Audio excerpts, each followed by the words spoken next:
Here they come.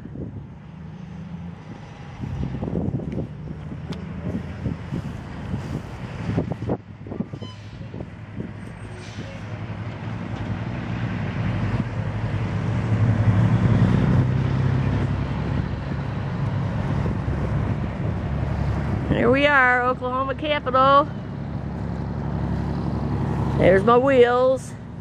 Other patriots coming in.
Okay, so it looks like they're, oh, we got porta potties, we got a stage, looks like.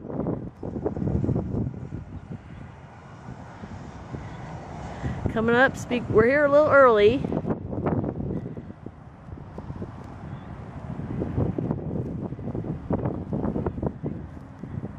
There's Tim and Mary! Freedom! Freedom! May! May! May May!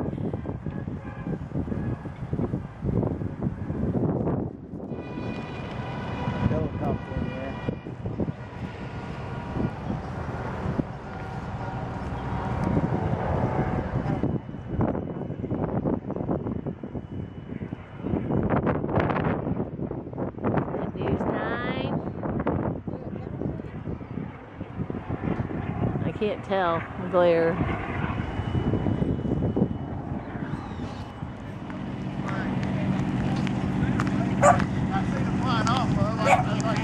How y'all doing? Freedom! Y'all need any help with anything? I think we got it, but I sure do appreciate it. Y'all gonna stick around for the rally, right? You bet. All right. Came in early. Live streaming? No, I should be, but I'm not. That's all right. But it'll be up on YouTube later. Good.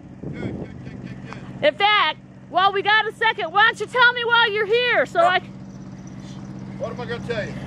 Whatever you want, baby. Why are you here? We're standing up for freedom. It's for our mandates. That we got to stop this Emergency Orders Act.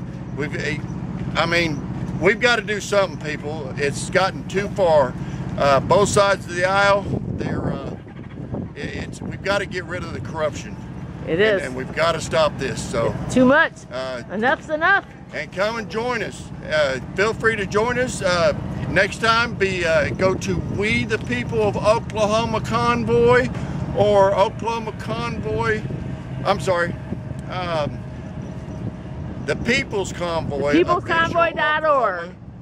And then the official page is the People's Convoy-Oklahoma. There you go. There you go. Thank you for being here. Yes, thank you. Give me a freedom. Freedom! Thank you. How y'all doing? Good. Good. You want to tell people this is going to be up on YouTube later? You want to tell them why you're here? I'm so proud to see you here. Hey, do you want to take here okay. And what's up? I saw you today, if and you're free, live like it. That's right. So today, Rolling Thunder's in Ottawa. Yeah. You know about that? I did not. Oh well, go when we're done with this stuff. Go on to YouTube, search on YouTube Ottawa, and then filter live. Yeah, they're big time in Ottawa today. They had a lot of police, rubber bullets, and pepper spray last night. All the bikers are rolling in today. They're expecting 10,000 people. So anyway, thank you for being here. Give me a freedom. Freedom. Thank you. Okay, here at the People Convoy, Oklahoma, speaking with this young man. Tell me who you are and why are you here? Hi, my name is Joshua Washington, and I'm passing out these flyers for Sheriff Mack. He's going to be in Oklahoma. He's going to teach the local sheriffs and police inside of Oklahoma how to resist tyranny. Because on the onset of the omnibus bill that was signed by the false president, Biden, it's going to make it really tough for people to get guns and resist federal tyranny without the law enforcement knowing how they can help. Right. Sheriff Mack is associated with what group? Constitutional Sheriffs of America, I believe it. I might have the words out of order, but I know it's Constitutional Sheriffs. Yes. And it's coming to train our sheriffs to be constitutional sheriffs. Yeah, Sheriff Mack, Google him, easy to find. He's an awesome man. I met him several years ago, and I'm very glad he's coming to Oklahoma. We absolutely need him. He's going to be here May 7th at Fairview Baptist Church. Okay. And that's in Edmond. Okay. So it's got 9 a.m. through 5 p.m. All right. So, thank you. We'll get that word out. Come on. Thank you for being here today. Thank you for having me. Freedom! Woo! Let's go.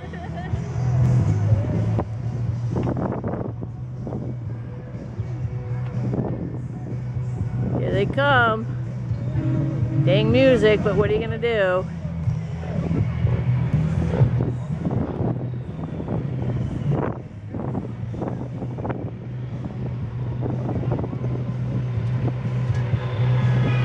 All right, you're coming in. We got us a convoy. We got us a stage.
Right, staging up. Back in a bit. Looks like we got some freedom dogs. Freedom pups. Here at the Oklahoma State Capitol. Getting ready to start this rally. Good little convoy come through.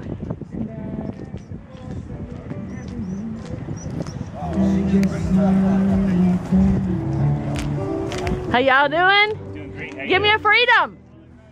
Freedom! Freedom! Say it. Freedom! You know, He's here. You'll be glad you were here, son. We're glad you're here.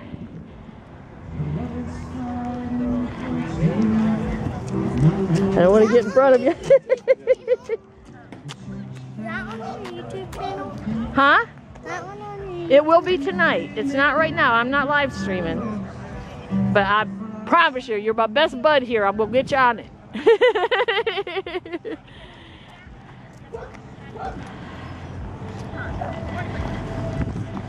How much subscribers do you have? I have about 2,700 subscribers. The last I looked. I don't pay attention to a whole lot of that. I would love that. Leave it in the, tell me in the comments when you do so that I know it's you and I can tell you hi. Well, we'll do, your dad can help you figure that out.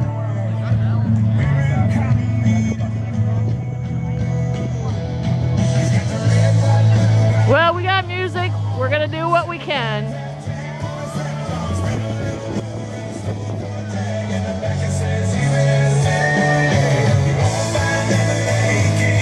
It is what it is. It is what it is. Made in America.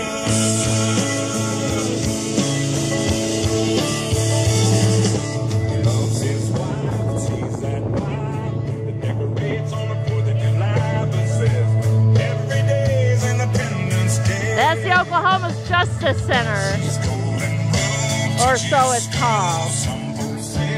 How you doing? You mind if it say? You mind telling me while you're here? Do you mind telling me while you're here? I know it's kind of hard over the music. Came down here to support the people that want to support our freedoms, support the truck drivers, get the government to do what they're supposed to do and leave the rest of us alone. That's right. Get out of our business. Freedom. Give me a freedom. Yeah. There you go. Thank you for being here. God bless you.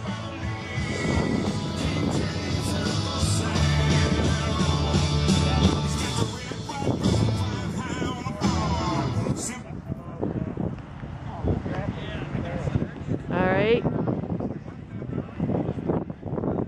I guess speakers are starting to show up. I think it should be getting ready to roll here pretty soon. I guess this is Mark Sherwood.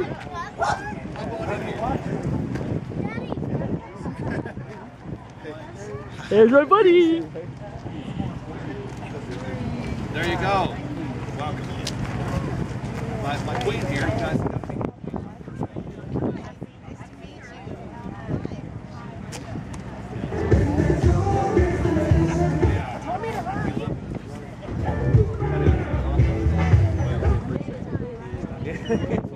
Love your shirt. Can you give me a freedom? Freedom! There you go.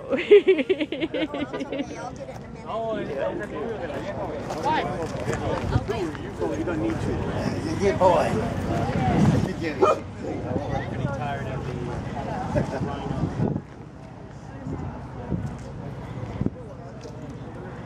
I like the way you're holding that flag, sir. Thank you. Would you like to tell me why you're here? Yeah, I guess.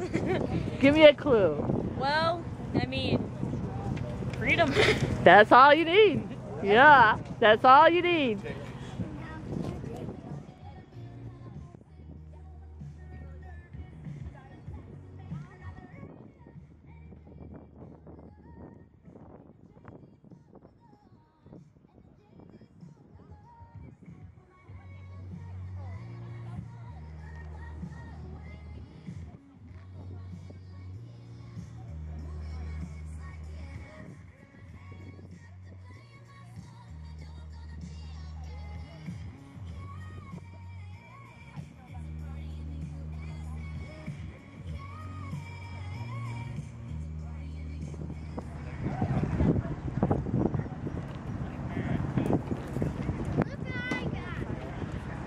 I know, that's gorgeous. How cool is that your sign matches my car? My car over there on the side. Come, walk down this way, I'll show you. This is one of my buddies. What does that say, Blake? They work for us. All right, we'll walk past the stage here a second and you can see.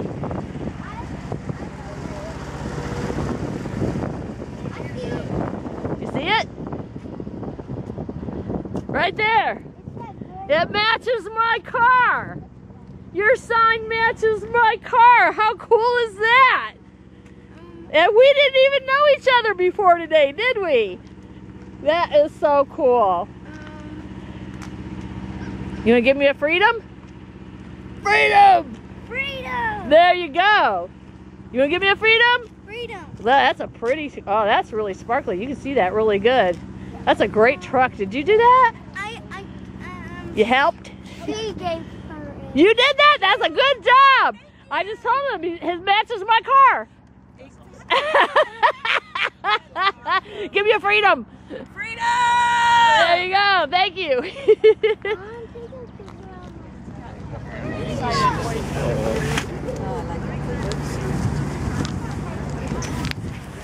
Would y'all mind telling me why you're here today?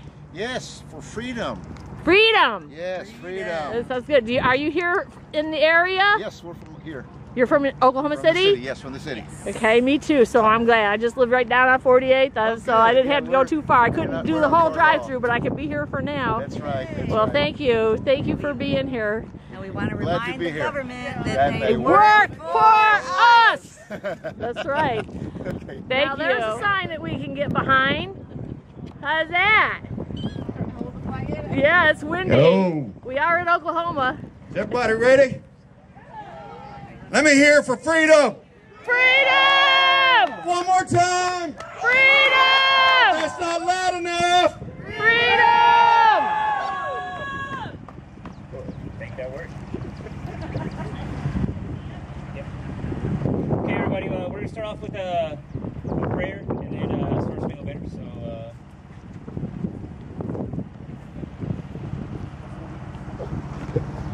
Stephanie is going to lead us through. So, go ahead and uncover and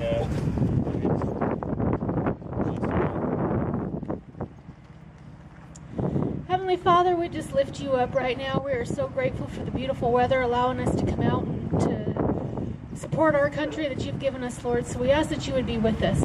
We ask that you would guide our conversations and our thoughts today, that you would be honored by all we do, that this time would honor you, would show your sovereignty, Lord, that you would empower us and encourage us to stand up for the freedoms that you gave us.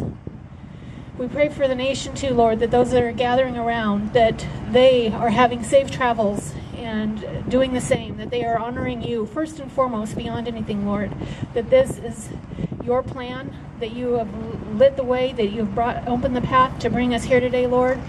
And we just ask that above all, we honor you and thank you for the speakers and the leaders that are here and have organized this, that you would bless them today, that you would take everybody home safely, Lord, and that you would open the eyes and the ears of everyone around us, Lord, in the communities that we come from back home and the communities around us right now, that they would hear the truth of what's being put upon us that isn't what you wanted for us, Lord. So we just ask that you would just help us to bring the truth to them and to carry that forward with us, not only today, Lord, but as we go through the week and bring us back together the next time that we come forward. Lord, we ask that you build this community, that you build this this event that we've been put together, Lord, that it would just grow and we see your power moving through us, Father God.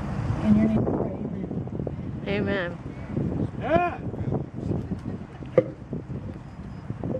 Just going to be instrumental, so everybody go ahead and sing along.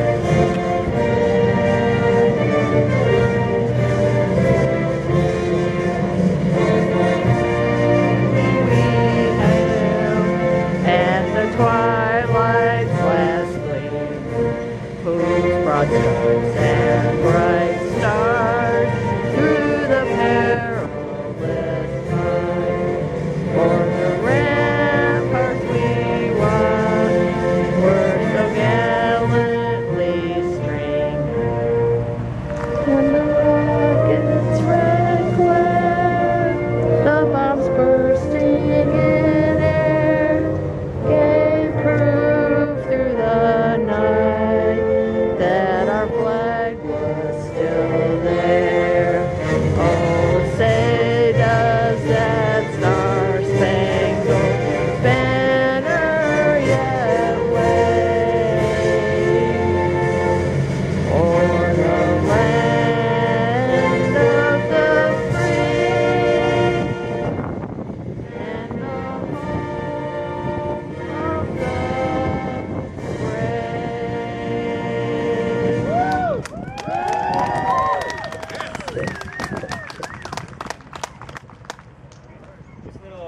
anybody needs to use the restroom, they're right to your right or my left.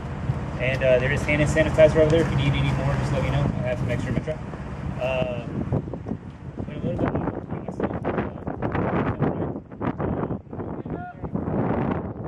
If you don't know me, I'm the guy with the Mandalorian helmet on the Facebook post. A couple years ago, when I first started seeing streamers and everything like that following right after the elections and the riots and everything that happened like that. Kind of found out that I needed to get more involved. I needed to do something. So I did. And that's on me. Wait 2 more years. They, of course, they tried to put us in lockdown. They tried to get everything injected into us and without our choice.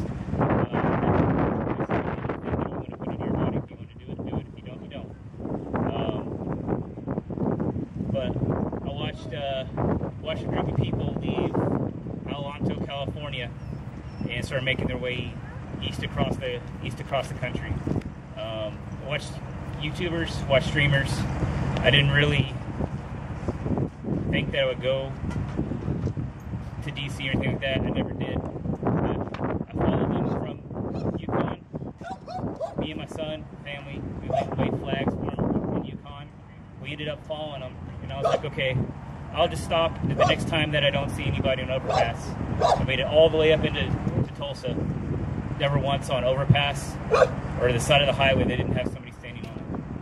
And that sense of patriotism and that sense of freedom that I felt just lit a fire inside of me that I needed to do something. I need to do something right now to, one, save the country for my son.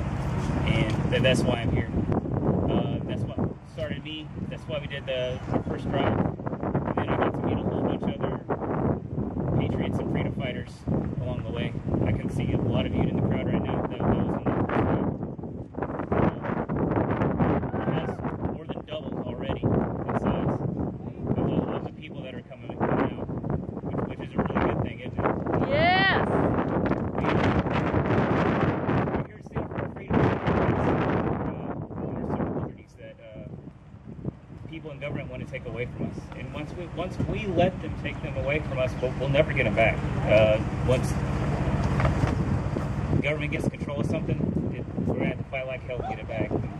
I don't want to get to that point. I want my son to grow up in America and Oklahoma that is freer than what I grew up in. I think a lot of it comes down to fear, and I'll start off with a quote, and then I'll pass it along. It was from I wrote a huge speech out, and I just threw it away at the last second because I didn't think it was right after I got up here. But I'll start off with this the one word, and it's fear. And Thomas Jefferson said, "Does the government fear us, or do we fear the government? When the people fear the government, tyranny has found victory. The federal government is our servant, not our master." And I see a lot of mama bears and stuff standing up for our freedoms and our children's freedoms inside school board elections, and it's time for everybody to stand up now, and for us all to stand up with one voice and say no, we're not going to take it. This is our country, this is our state. But I'll go ahead and start passing off to the speakers, and after our main speakers finish, we will have a chance for anybody who wants to open mic to get up here and talk. So just kind of prepare what you want to say if you want to get up here. But right now, I'm going to pass it over to somebody who I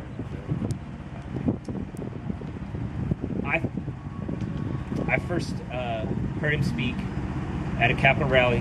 It was actually inside that building in the rotunda. It was for a calling of a special session right when all this first started. And our leaders really didn't do anything to stand up then, but this man actually did, and he is a gubernatorial candidate, and I know he definitely has my vote in June and basically forever now. But I'm going to give it to Dr. Mark Sherwood.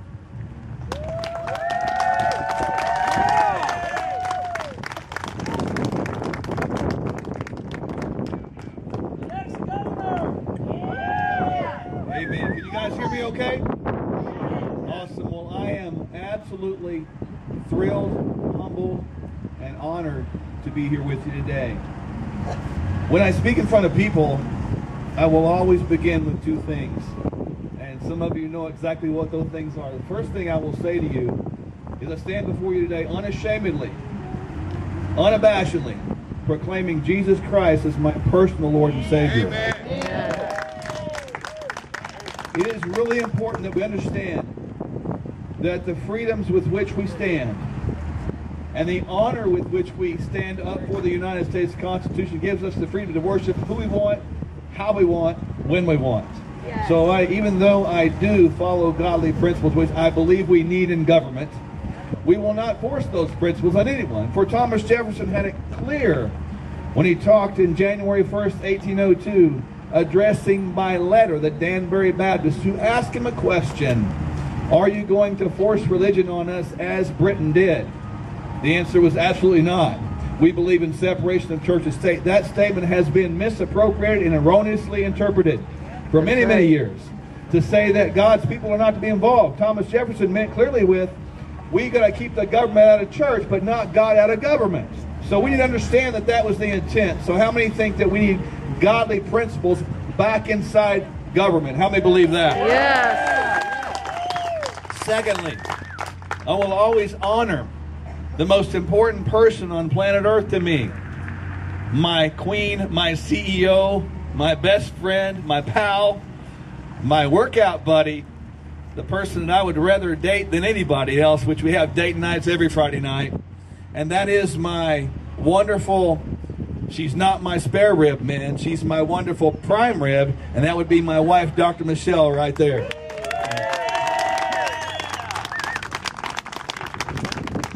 As stated, I am indeed running for governor of the state of Oklahoma, and there's much more to our story which I will share briefly with you to set the context of what I'm going to talk to you tonight. And my endeavor today is to prepare you to stand and fight like you've never fought before, to prepare you to speak up like you've never spoke before, to become what you've never been before and do what you've never done before, because we're at a time right now, ladies and gentlemen, where we cannot stand back, sit back, and be nice anymore. It is time to speak up and let your voice be heard. My wife and I have been fighting against this thing called medical tyranny for over 10 years.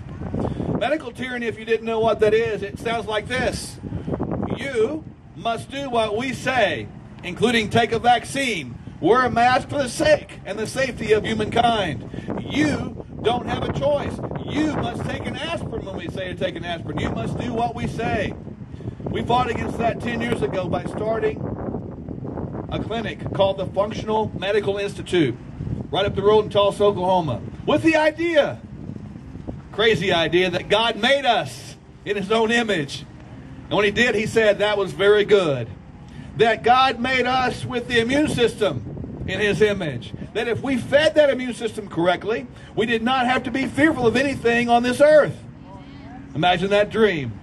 We went out with all of the lack of encouragement of our colleagues. They thought we had lost our ever-loving mind. But we stood up anyway because it was the right thing to do. I was asked back here a moment ago, do you operate within the same box we have? The answer clearly is no. We don't play in the box that we have, because how many know the boxes we have don't work? We need to create new boxes. The way the Founding Fathers thought was to create a brand new box, a brand new country, something called the Republic. Now, as I stand before you, I can happy to report that now over the last 10 years, we have suffered our hard knocks, criticisms, and condemnations. We were put to the test 2 years ago when this thing called the pandemic came upon us.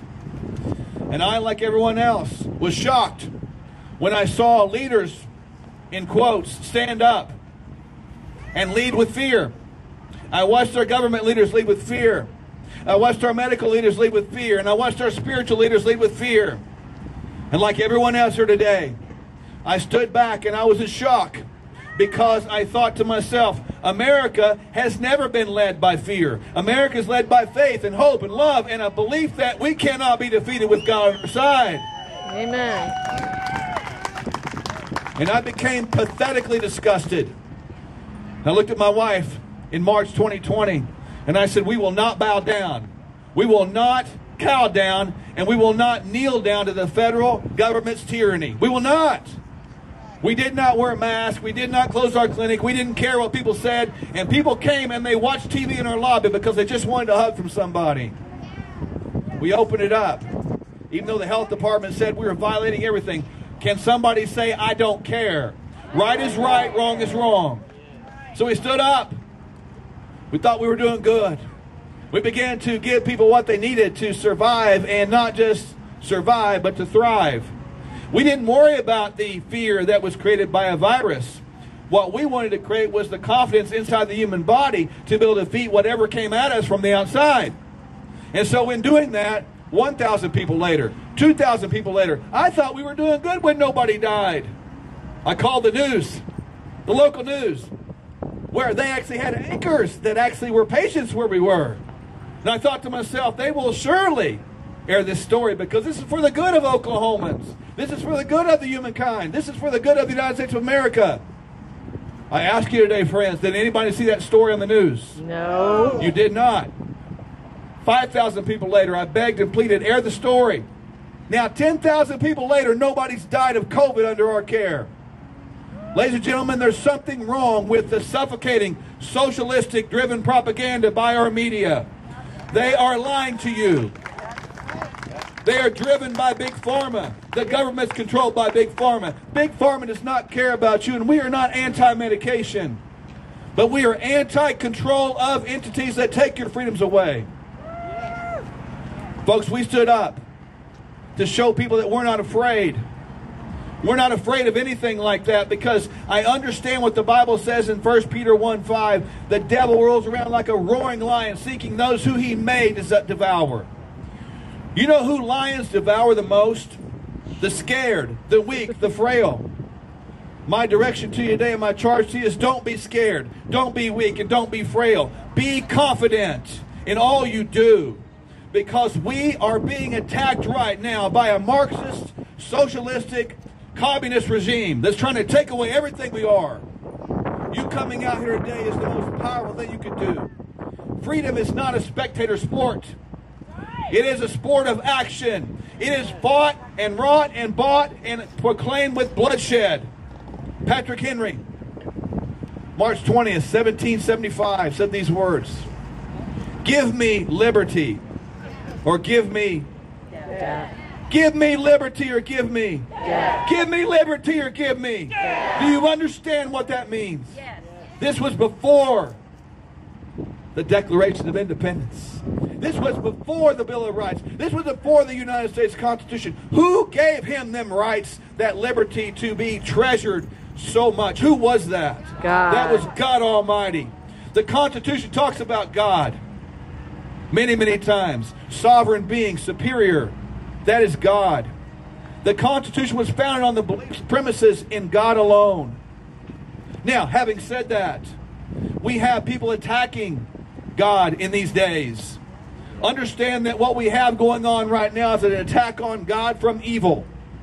We must not get that out of our minds. We must focus on the light rather than continue to focus on the darkness. My job today is to turn the switch on to get us to become brighter. Brighter and brighter and more loud. We have been taught to turn the other cheek. We have been taught to be passive and to just get along. Why can't we just all get along? There comes a time for peace, and there comes a time for war. We are in a time of war, ladies and gentlemen, and we must not ever bow down again. Our rights have been taken away one at a time, slice by slice by slice. We have people in offices and leadership positions around this world that do not know the Constitution. They put their hand on it, they swear they're going to protect it, but they don't know what it is. They've never read it. They've never looked at it, and they have never devoured it and let it become part of their heart. Folks, the Constitution of the United States needs to become part of who you are. It needs to become part of what you say, what you do, what you become. When it is, it's not easy, but it's actually pretty darn cool to follow that thing with everything you've got. That's why you're here. I see the flags you hold. Do we understand that the flag we hold, the flag we stand for, the flags I stand behind, and even the ability to look at that Capitol and have a place to call home? Do we understand that this is all obtained by bloodshed. I have been to Arlington Cemetery, and I have seen those rows and rows and hills of those perfectly lined up white tombstones. And I have looked at that and I begin to cry. I watched the ceremony of the Tomb of the Unknown Soldier performed with great precision and excellence. It's one of the most humbling things ever. And I think to myself, who are those unknown soldiers? Not one, but who are they? Who are those people? They are the people that gave us the right to stand here today, to speak here today, to say anything we want, to do anything we want, and become anything we want. Folks, the Constitution is clear. You have the right to worship. You have the right to speak up. You have the right to peaceably assemble. We were told by our politicians and leaders that we couldn't do this. It was too dangerous. But remember, we learned an example by looking at the BLM protests. Nobody messed with them, did they? You know why? Because they knew the Constitution better than we did. We should have never bowed down one day. We should have never closed one day. We should never open our arm up and say, because you told me to, I got to put something in my arm. Yep. This is not who we are as American people. Folks, we need to turn the switch on our light and say, you know what? Not on my watch. Talking about our families. Politicians have ruined this country. The party system has ruined this country. But the people have to get this country back. If we think for one moment that the people that have taken the rights away from us, one slice at a time, are going to give that back because they're polite and nice and love you and care for you. Can I just give some advice? Get your head out of the sand and your you-know-what out of the air. Because it's not going to happen. You have to take back what's been stolen. It's not going to be given to you back lightly. You have to take it back and know your rights. When I look at the First Amendment, freedom, speech, religion, assembly, we can't have that if we lose our Second Amendment rights and give those up. You must not give away your guns, because the right to keep and bear arms shall not be infringed. That is a period, emphatically, with no discussion. Why are we continuing to fight for what we already have? We need to just do it, period, and call it good. The Second Amendment must be honored, or we have no First Amendment. When we look at the 10th Amendment of the United States Constitution, we understand we need to get this, because it is not being honored around this country. Not at all. The 10th Amendment says, and I'm heavily paraphrasing here, that the powers that are, unless specifically enumerated or laid out to the federal government, reside and stay with the people and states. Yes. How many here are part of the people? Yes. Are you part of the people? Yes. If you're part of the people, understand that the people are more powerful than the federal government. That's right. They are, and our voice needs to get loud. Yes. Our voice has been silenced, partially because we've been scared.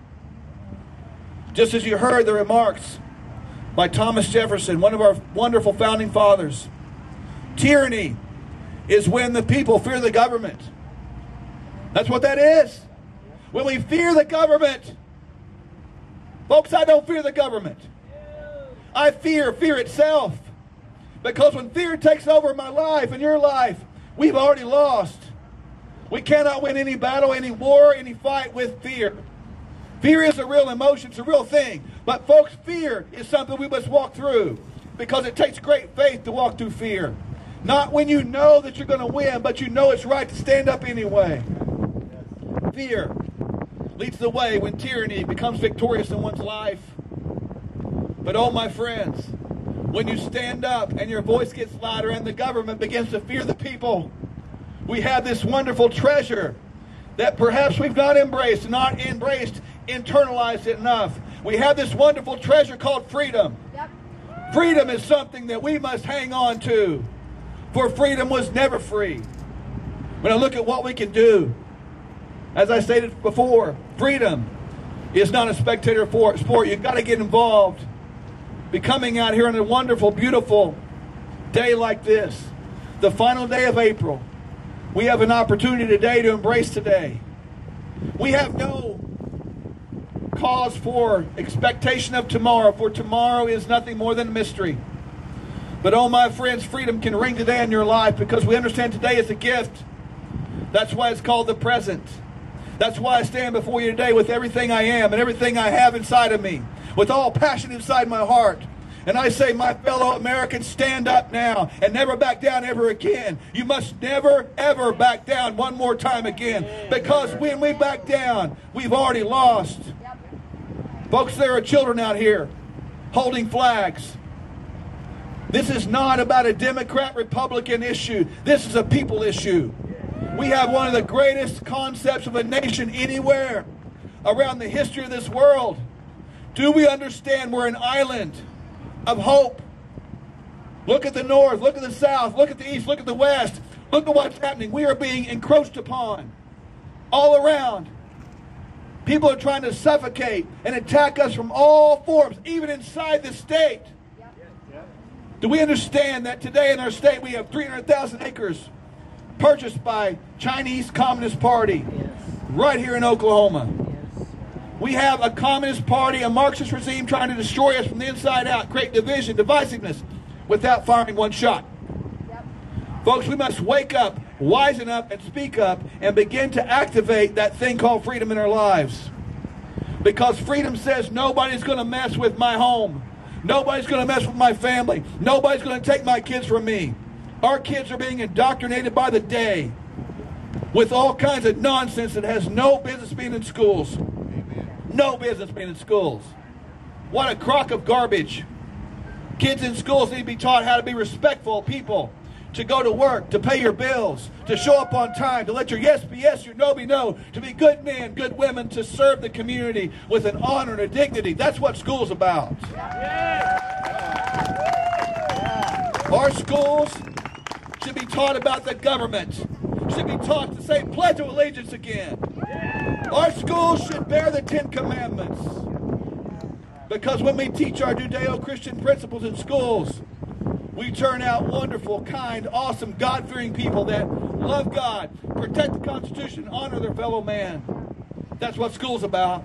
School's not about an agenda that's trying to be pushed by a federal government that loves you, that hates you, and wants to suffocate everything you are. School is about an education of life, and we're seeing it eroded away. Look around and see the young people around you. Look around and just look around and said something to me personally. It might just be a little old pen to you, but I want you to know this pen represents something very powerful. It represents something that's in our hands right now. It's a pen, and a pen actually does something unique. It writes. It writes. It can sign your name. It can create an identification for who you are. This pen represents something. It represents an opportunity for you to sign your name. Sign your name on a document, much like those founding fathers did in 1775 and 6. A document called the Declaration of Independence. They wanted to be free from the tyrannical reign of the British, that monarchy that was forcing their way and forcing their ways upon them. They were willing to fight. They tried everything nice to do. They tried to negotiate. They tried to say, please, pretty please. Just like right now, we have governors all over these states who are asking the government, pretty please, mother may I? Come on, grow a spine. Realize we need to stand up.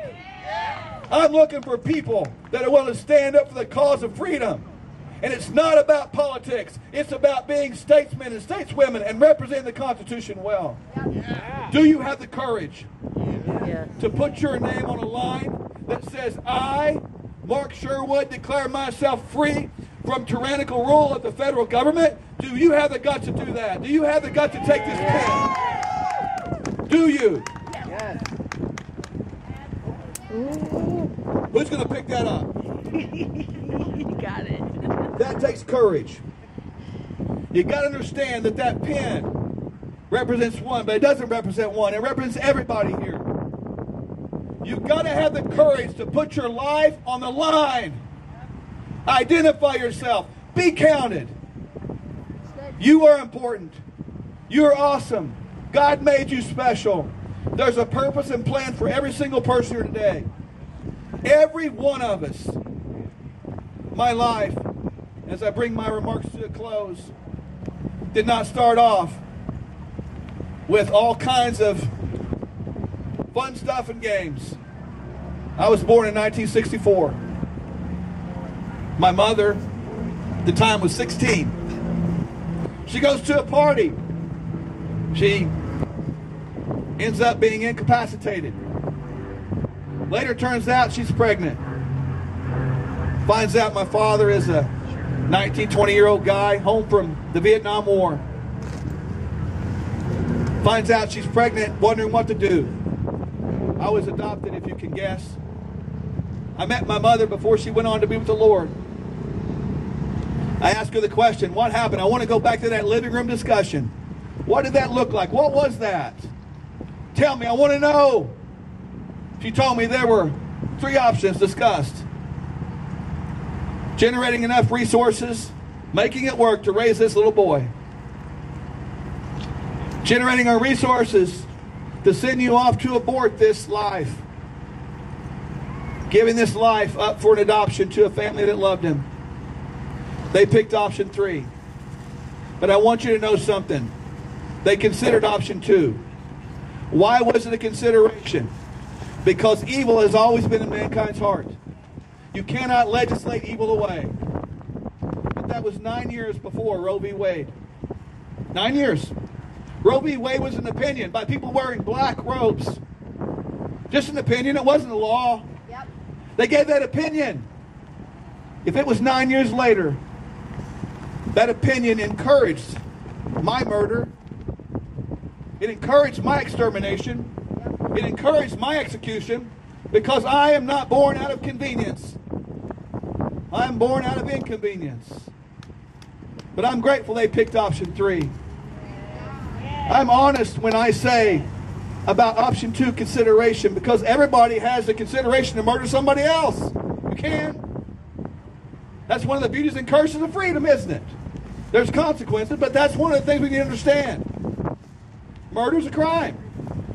But when it's given permission, not being law, good people stood up and did nothing. We did nothing because we acquiesced our responsibility over to the federal government and said they are more powerful than the people. And we allowed a trend, slice, year, decade by decade go away.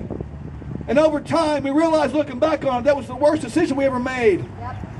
50 years ago, come this year, 50 years ago, we've let this go away for 5 decades. And now we find ourselves right here at the south side of the capital of Oklahoma, right here in Oklahoma City, standing firm and saying, we are not going to take it anymore. We are done with this nonsense. We are not going to go back and allow 50 years to go unsaid and unspoken.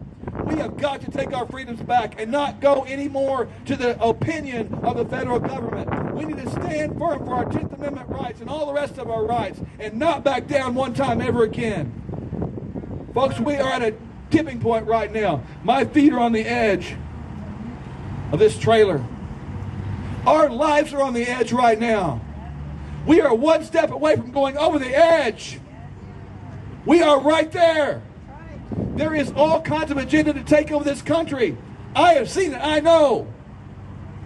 Folks, I'm encouraging you with everything I am and everything I have within me to let today be the start of a fire that gets lit up in you so much that you can't be lit, you can't be exterminated. Your voice must rise up, and it must be loud. You must get involved. You must share this convoy freedom of hope to everybody you know. Love them with the love of God. Respect them enough to tell them the truth. For faithful are the wounds of friends, but deceitful are the kisses of enemies. Do not tell people what they want to hear. Tell them the truth in love. Realize that you can't change everybody. When I decided, my wife and I decided to stand in the gap for people that we didn't even know, that may not even love us. That's where we all are, folks. We all have to stand in the gap. Right now, we have to stand in the gap, and there's going to be people that don't agree with you. And it's okay. But understand, you are standing in the gap for people that even don't love you. But there was a man named Jesus who hung on a cross saying, while we were yet sinners, he died for us. People are going to hate you. Stand up for them anyway. People are going to love you. Don't let it go to your head. Stand up for them anyway. Stand up for what's right. I see these flags. I look around. Let these images get burned in your mind today forever. Let today become permanent in your mind. Not like a photograph on the phone that you look at and you see and you can turn off. But make sure that you look at today. And don't forget, as we stand here on April 30th, 2022, remember where you are. Remember that moment, remember the time, remember the feeling you have right now that nothing's going to stop you. Remember that. You got it? You got that image in your head? You got it in your heart? Are you ready for that? You've got to burn that thing in there so much and so deep that nothing stops you. We got to be just like Patrick Henry. Give me liberty or give me death. Let me flip it for today. I've got to take back my liberty or I'm already going to death. That's where we are, ladies and gentlemen. My wife, Michelle, and I love you very much. We encourage you. We the people must rise up and understand when we say God bless USA, we have got to give our lives back to the God to say we are a nation under God, just like we pledge. Not a nation above God like we're trying to be put right now. There are people in our country that want to put themselves above God, equal with God. But we understand the power of standing underneath God is a power that cannot be stopped. May God's power rise up in all of you today. May His voice speak to you today. May He bless you, prosper you, protect you, guide you, and give you all the favor you need today so you can do everything you can for Him today, because today is the most awesome gift of all time, this thing called the present. Folks, we are right here, right now. Make today count. Make it count. Make it mean something to you. And let today be the first day of the rest of your life. The first day of the rest of your life where you pursue, you fight for it, you fight for your liberty, and you obtain your freedom once again. Folks, my wife and I love you. We wish you the best of everything. May God bless you this day. May He bless this state. May He bless your family. And may He bless the great country of the United States of America. God bless you all.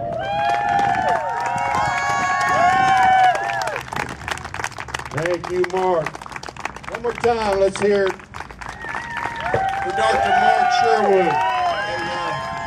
First of all, I want to say we've set out a couple of trash bags, one here in the trailer, one over by the porta potties. Please use them. And I want to say thank you to anybody that helped set this up. This is not easy. All my co-organizers. I also want to say thanks to Dallas for the stage. He's the one who... Yeah! Thank you, Dallas! Allowing us to use the power off the truck to power this. So what do y'all think of Dr. Mark Sherwood, huh? We have got to stand up. We have got to start making phone calls, making emails, whatever it takes to our representatives right here. Not only that, do it for the Senate up in D.C., the district of corruption. Who agrees with me on that? Yeah. It's both sides. This isn't a right thing. It's not a left thing. You've heard it from the People's Convoy. It's not a black thing. It's not a white thing. So, anyway, I'm going to pass it on to our next speaker, Tony Ruiz. Y'all give Mr. Ruiz a round of applause, please. Thank you. And she said, that's where you could buy things. I'm like, what do you mean buy things? See, in Cuba, once the government took over, everything was supplied. You didn't need money. You had ration cards. And the rations are still, to this day, 1/4 pound of beef per person per week, 3 ounces of rice per person per week. It's just like that. Why do you think they want to keep a population near starvation? Any guesses? Control. They can't fight back. You're too weak. Then they took our guns away. Oh, there'll be peace. There was revolution. We removed the guns. Nobody will fight nobody. Yeah, they have the guns. So, in our street, and people wonder, how does this happen? It's simple. You keep turning over your rights as the future governor said, and you keep getting them slice by slice. So that's how it started. Then they decided to confiscate all foreign-born businesses. Meaning, if they're American businesses, Canadian, whatever, they shut them down, took them over. Everybody applauded, oh yeah, the rich, take away from the rich. Then they went and took after the Cubans who owned businesses like my dad. And they seized it through eminent domain and gave us nothing. They came and they seized our car because other people didn't have cars. And these are stuff paid for. You know, back then they didn't have credit. They come and take your house and give you a deed and say, now you'll pay rent. Little by little, they just keep taking it away. But without guns, without voice, without speaking up, you have no choice. So I tell people, if you're afraid now, God help us when it tightens up. That's right. Right now, we have freedom. The only fear that you have is in your head. The only fear you have is in your head. You're afraid to speak up among your coworkers. You're afraid to speak up among your neighbors. You're afraid to speak up. And I guarantee you that about 80% of this nation's population are like us. The media controls. Why do you think the media has such a tight hold? Because they're a minority. They have to keep that going. They're in cahoots with the government. The minute you lose the media to the government, we live under communism. If you were born in the 60s or 70s, you've been raised in socialism through the schools. That's why you're passive. I sound cynical, but sometimes when I hear, the home of the free and the brave, I'm like, we're not. Look around you.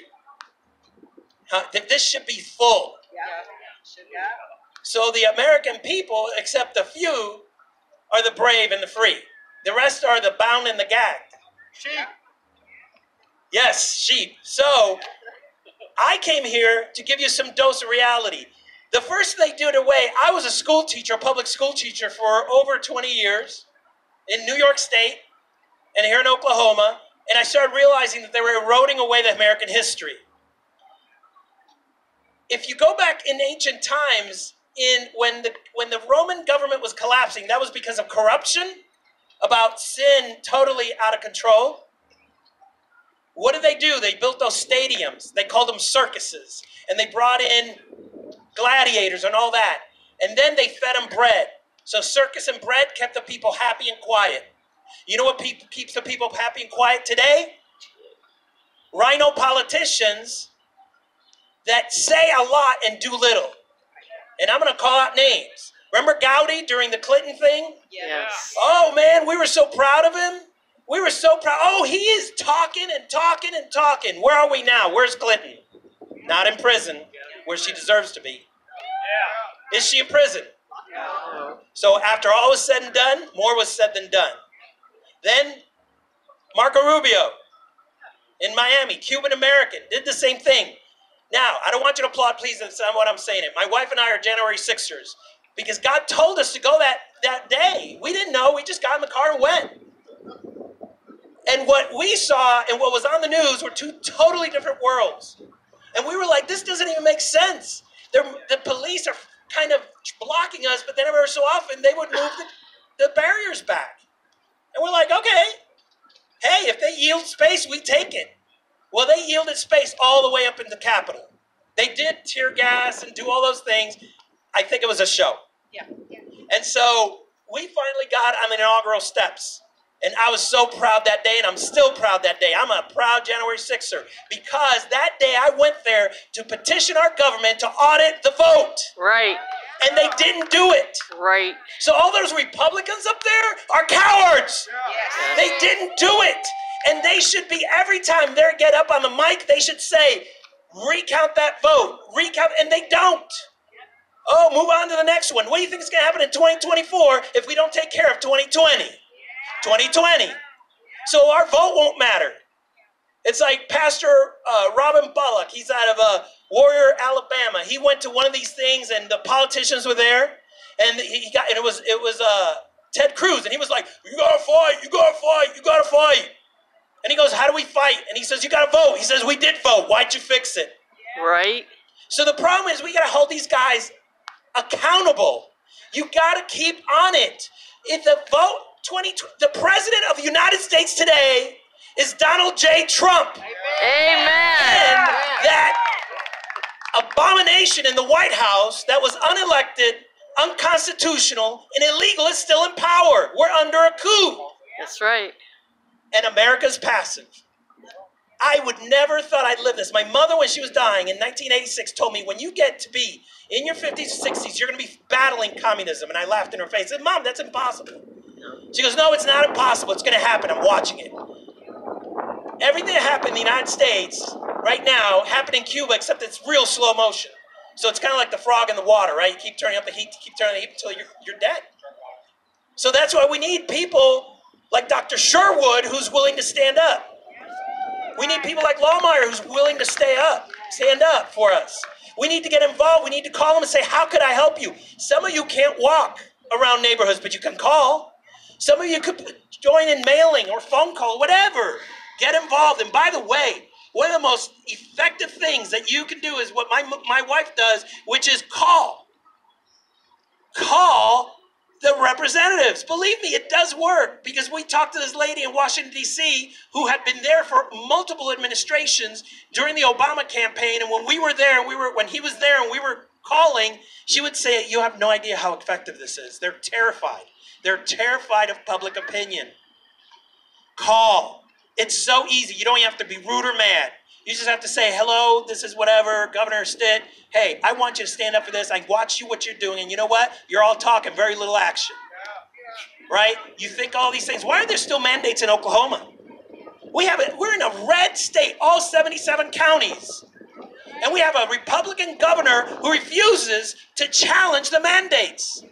He is not the rightful governor. We need a guy like him. So that's why you have to get involved. Don't be afraid to call. I know, I got nervous the first time. I'll admit, I was like, oh God.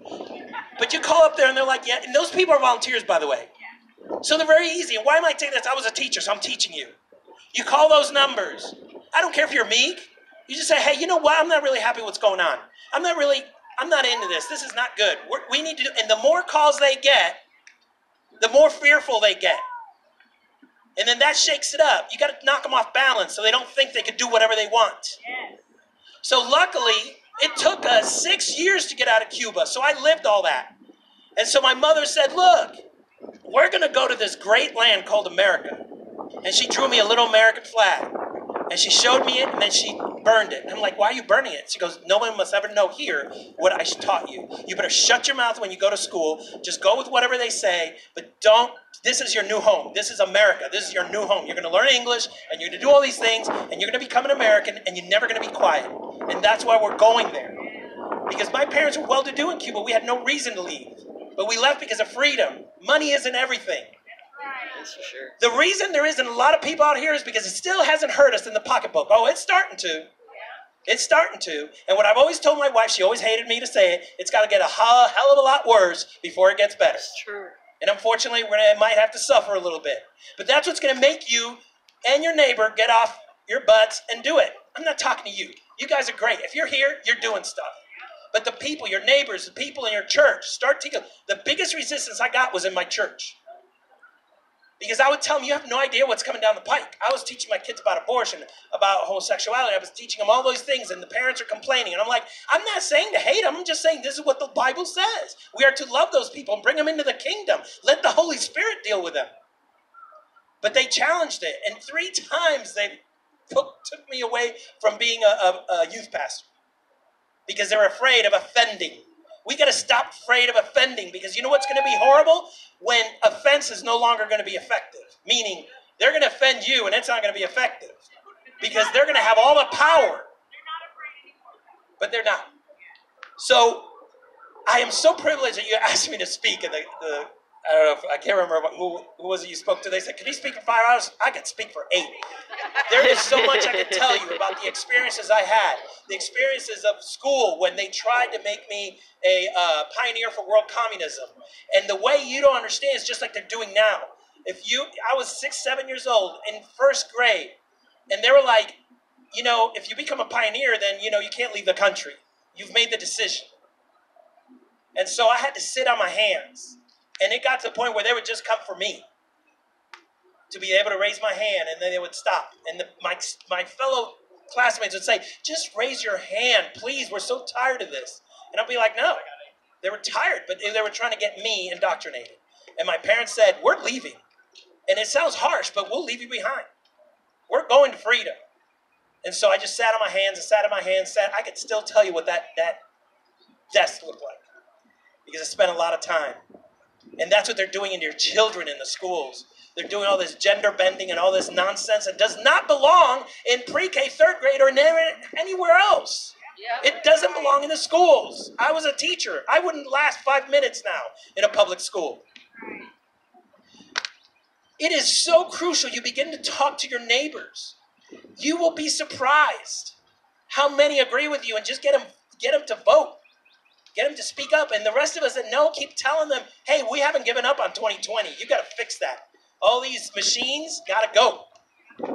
All these machines got to go. Don't you think it's kind of funny? Did you know where they're warehousing a lot of those machines in Caracas, Venezuela? And right after the elections, the United States was sending an FBI team to go investigate the machines. The same, God, what are they called? The domain? Dominion machines. Well, you know what? That whole warehouse caught fire and burned to the ground. Wow. What luck.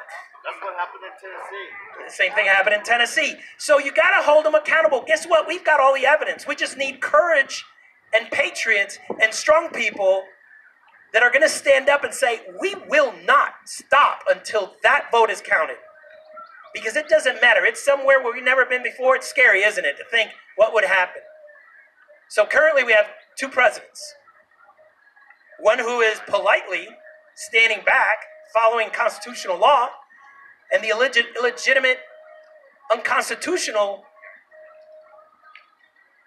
let me not say, who's in power now? We're under a coup. We got to stand up. That gentleman passing all those things, all those little flyers, go to everything there is. Go to everything there is that's patriotic. And bring your friends. Get your neighbors.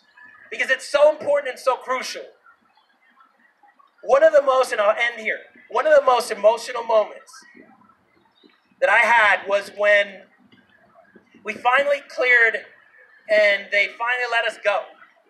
And we had to go through this process to get out of Cuba. So we first had to go this one place and turn on stuff. They went and confiscated everything in our home. They sealed our home. They just put a seal on it. You can't open it. If you open it, you go to jail. And it was all our property. We couldn't give it away. We couldn't give it to our cousins, our family. It was property of the U.S., of the Cuban government. Excuse me. So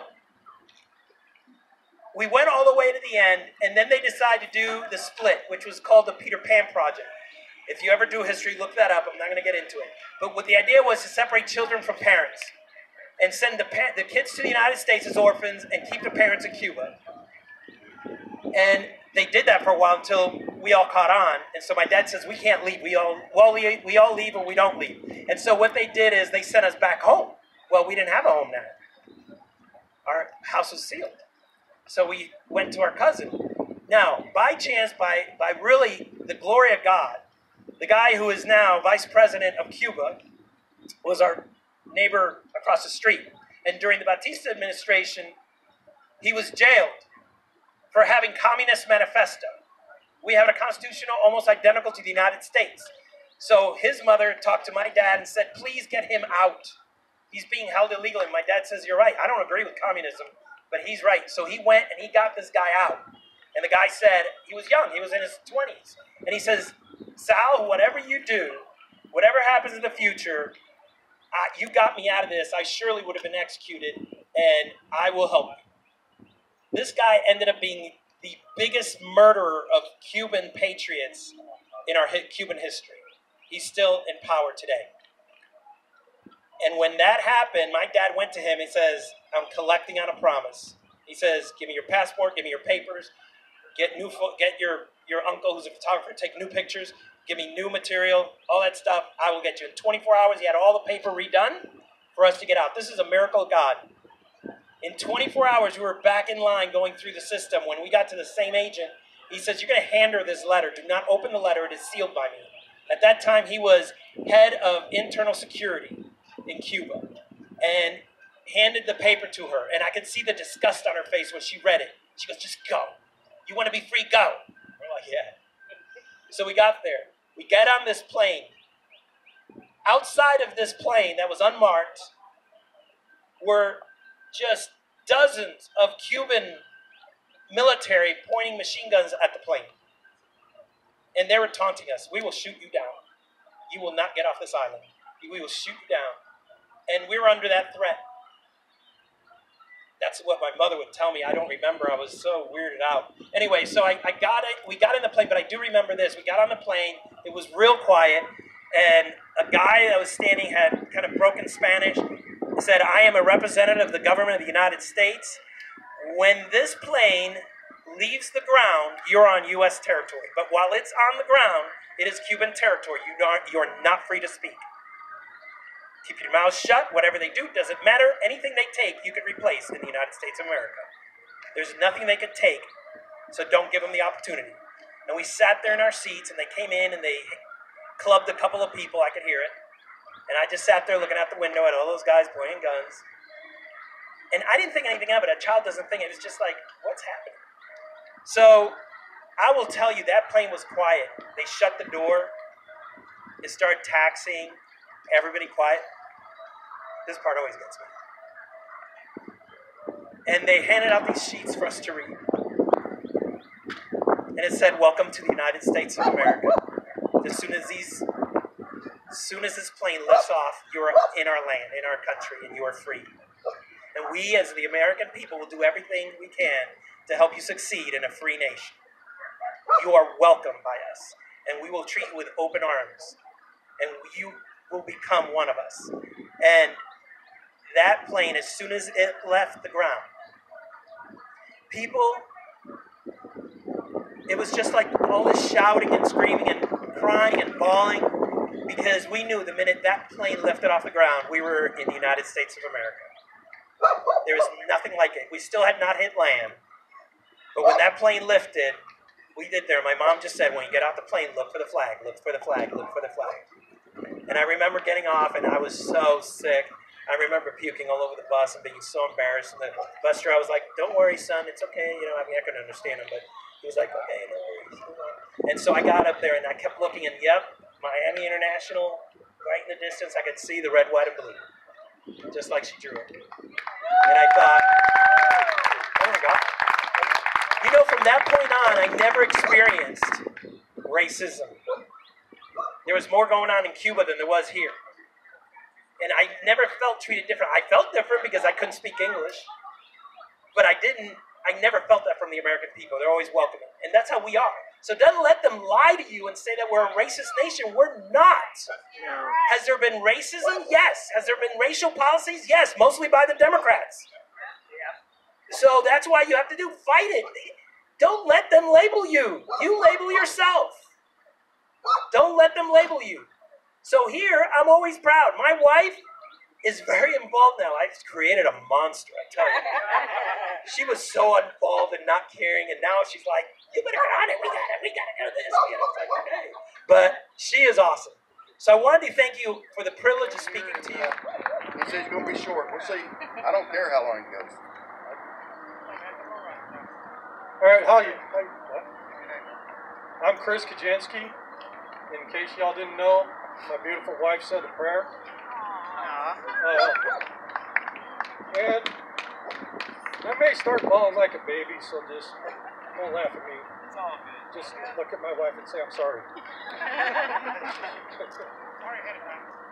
Now, one of the best friends I've ever had in my life, standing right there,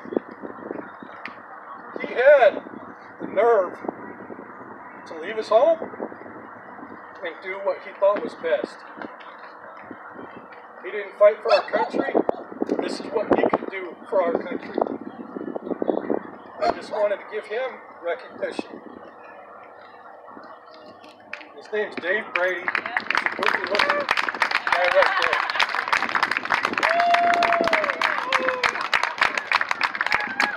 And yes, I really have shot him with a real firearm before. 3 times in the back. On purpose. And you may notice there's a little bit of a resemblance. I passed him off as my big brother at my daughter's graduation.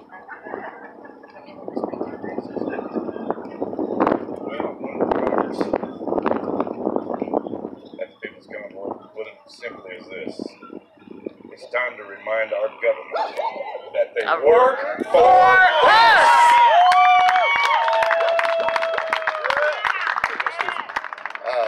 Thank you for your support. And just think about it. We're doing it in our state, but there's 50 other states that are doing it at the exact same time we are. That's right.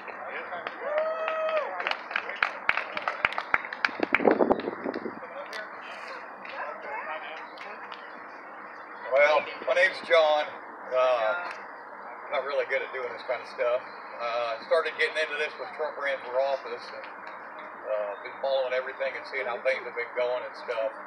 When the convoy got started, I really started paying a lot more attention to everything that's going on. I've got my little daughter here and my son over here, and this is what it's about. I was born in '64, and I've seen the government go. All of our freedoms just keep going away more and more and more, and hopefully we haven't gone to the point where we'll never get it back. Many people don't stand up. Many people are getting all the handouts, and we're the ones that are paying for it by letting them do it. That's why we don't have a lot of people around here and stuff, because people are getting free stuff and they don't care. As long as they get it coming to them, why bother with it? But hopefully everybody will start to wake up and see what's going on.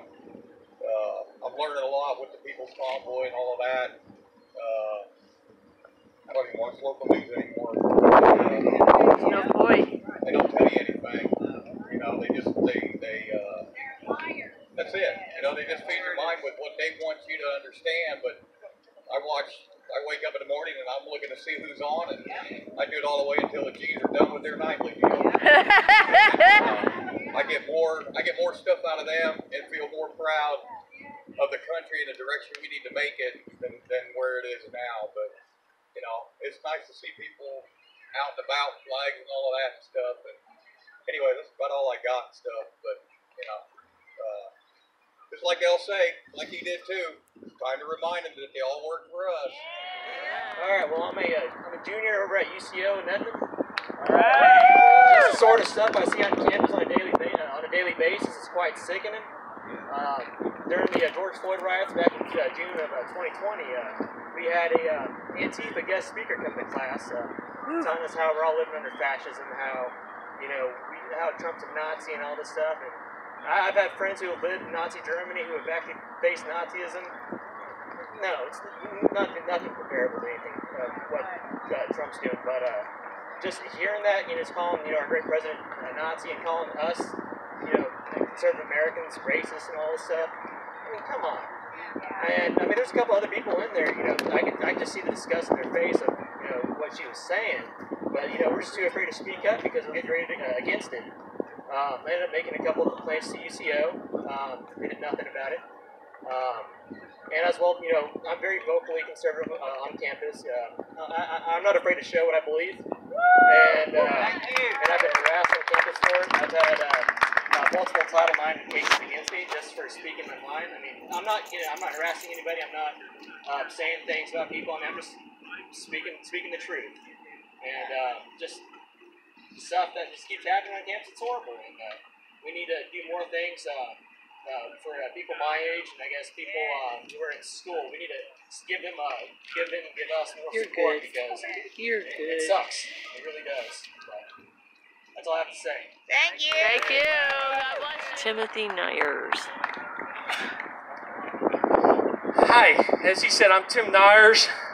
I'm a Sherwood supporter. I work at Fort Sill, and I know the heat of the federal government. I've been dealing with it for the last 2 years. Dr. Sherwood wrote my exemption form, assisted me in my coronavirus, and he's a strong 10th Amendment guy. I've experienced it since I wasn't fired from my job. I've been bullied, I've been manipulated, I've been rode up and harassed out there. And I'm telling you, if we don't get the right state leadership in the office to defend the 10th Amendment and push back against the federal government, you're going to deal with what I'm dealing with. and it's been a living hell for the last couple of years under the Biden communists. I have had to go up to the CG's office on Fort Sill, and I've chewed out his major, and I've told him that Biden can come down here and kiss my butt. That I'm a civilian, I am not in the military, I will defend my rights. And I told him this mask thing is trouble breathing, and he keeps telling me it's Fort Sill policy. I told him to pack his bags and give the land back to the Indians and go back to where you immigrated from, because we immigrated here to get away from those socialist policies. I'm sick of it. I'm tired of it. I've had enough of it. I have had harassing comments from my boss in my text message here on my phone, and I'm sick of it. I'm tired of it. I don't want that to happen to you. We need Sherwood and we need Lawmeyer in the Senate and in the governor's office, and I ask you to vote for them because they have done a wonderful job in defending. Another guy I ask you to consider is Dom. Dom looked me in the eye and told me that I could carry a gun on Fort Sill and not be infringed upon. We have a background system on Fort Sill, and it is thorough, and it's for law-abiding citizens to come out there. Of course, the bad guys can cut a thing in the fence, and there's no reason why we should be punished for Nadal Hassan's ferocious attacks at Fort Hood in Texas. That's right. Our rights should be right to bear arms, even on federal property. Amen. If they can't keep that, they can sell it to a private citizen who has the right to do it.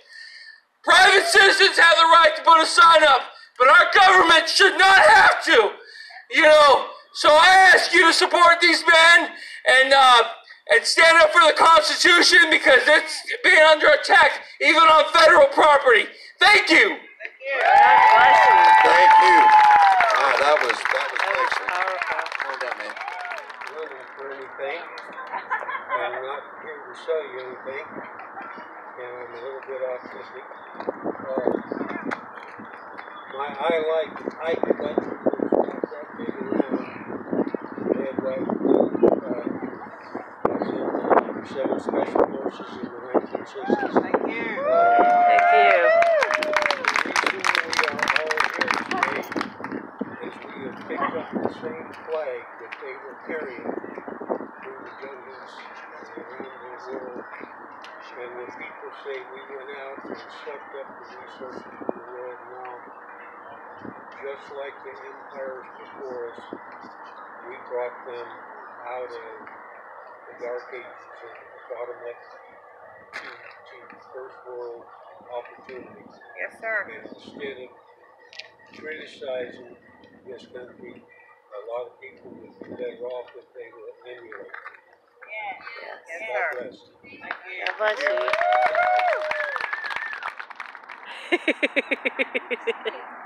Up. Freedom.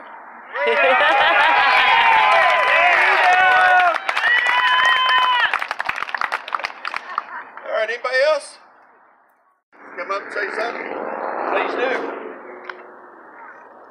You want to come say it? Come here. Come here. Come here. Let's have freedom. Yeah.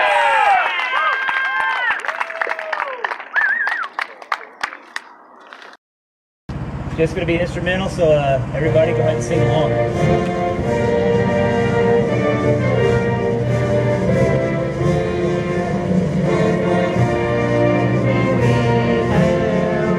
And the twilight's last gleam, whose broad stars and bright